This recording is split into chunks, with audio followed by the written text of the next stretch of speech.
Hello, this is Joshua, and I'm here to show the Week 10 demo of Gratia. So, the main work for this week was finishing up the content of the game. So as far as adding new things is concerned, the game's finished. I actually do have this build up on GitHub right now as a release. The main thing that's changed since last week is that if we let Calcaneus talk a little bit more here,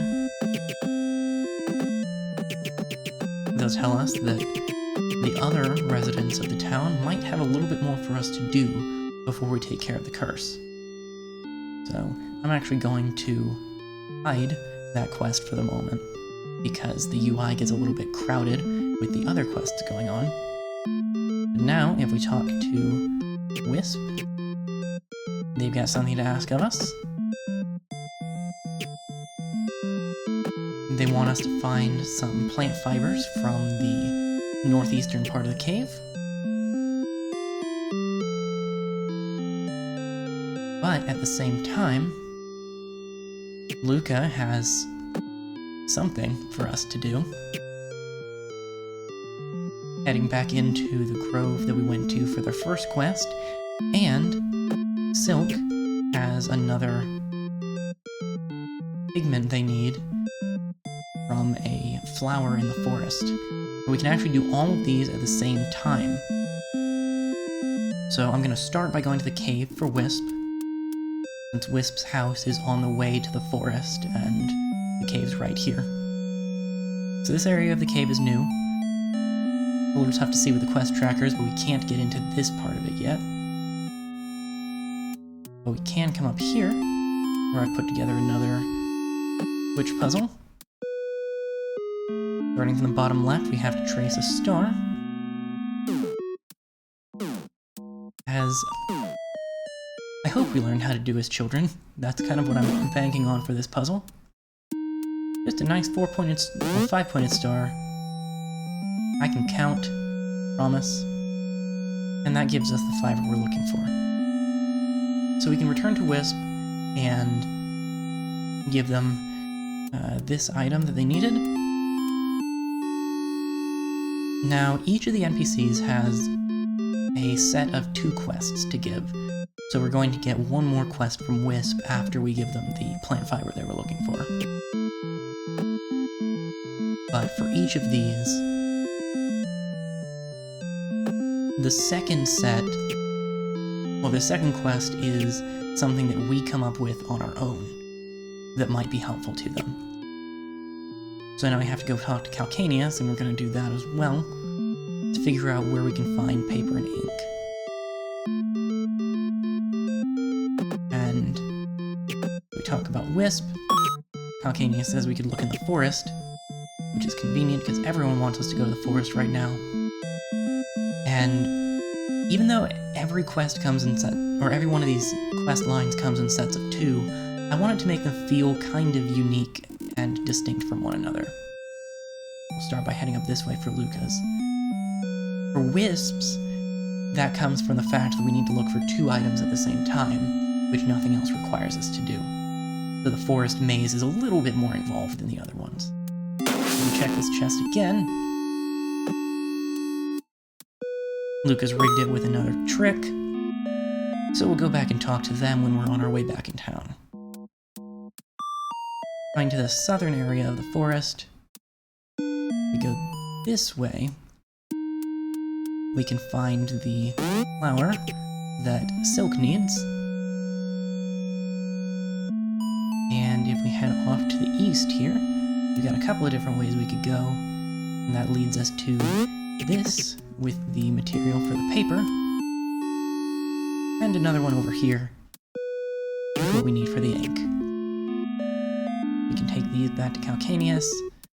I'm going to hold off on doing that for just a moment, because one of the things that I enjoyed the most with this week was making these quests doable in any order. So, for instance, I'm going to come talk to Luca, tell Luca to cut the crap, And now we need to talk to everyone else. So if we go bring Silk that flower, we don't get the option to talk about Luca right now, but we do find out that what they've been working on is a bunch of shawls for the other villagers. So Day decides that maybe we could make a shawl for Silk. But if we talk to Silk again, we can ask about Luca. And that gives us one of the 3 we need. Now, Calcaneus can help us with every quest right now. We could talk about any of them if we want to. So I'm going to start with Silk.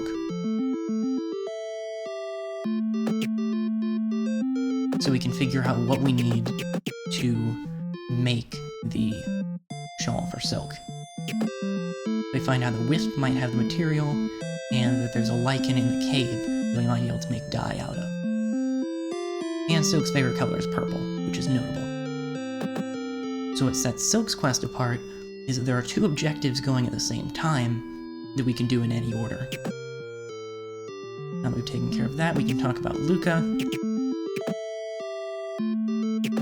Find out what Luca did to Calcaneus. And then we can put together the paper and ink for Wisp. And now we can go talk to them, because now they're necessary for every quest. And we have to start by turning in their own. I figured it made sense to make that take precedence over the other options. And now that we've finished their quest line, they can tell us a little bit about Calcaneus.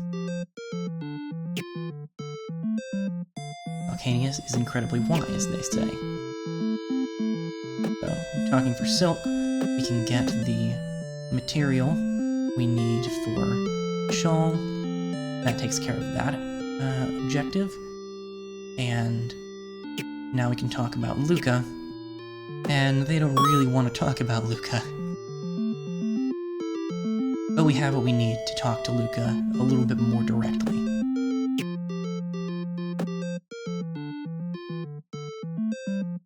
I'll need to shorten these responses a little bit, because currently they take up too much space in the response menu. But now we've gotten Luca to see the light and maybe pull back on the jokes at other people's expense a little bit. Finally, we can go back into the cave here.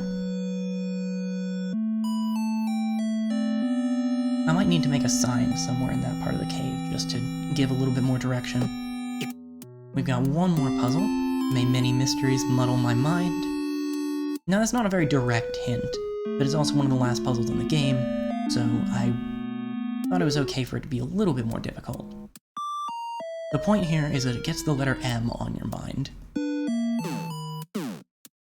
And if we make a nice little letter M, that opens the way. Gives us the lichen. Since we've taken care of both of those objectives, we go back to talk to Calcaneus, which will take just a moment.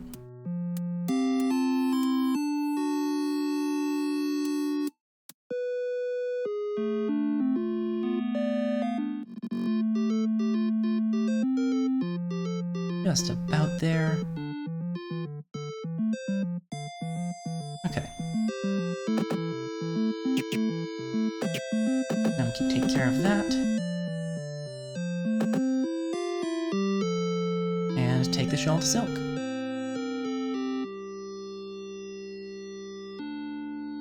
See what they think of it.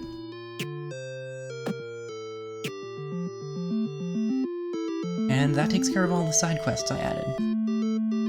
Now, I also added a distinction between 2 separate endings, depending on whether you've completed all the side quests or not. I'm not going to show both of those, but I added there are slight variations on the ending for not every quest being complete. If you've completed one of, or any of the villagers' quest lines, they will reference what you did in that quest line. But that pretty much does it for the new content this week. At this point, I'll have playtesting and iterating on the feedback to do going forward. So I look forward to seeing how people respond to the game and finally being able to release it here in just a few weeks. Thanks for tuning in.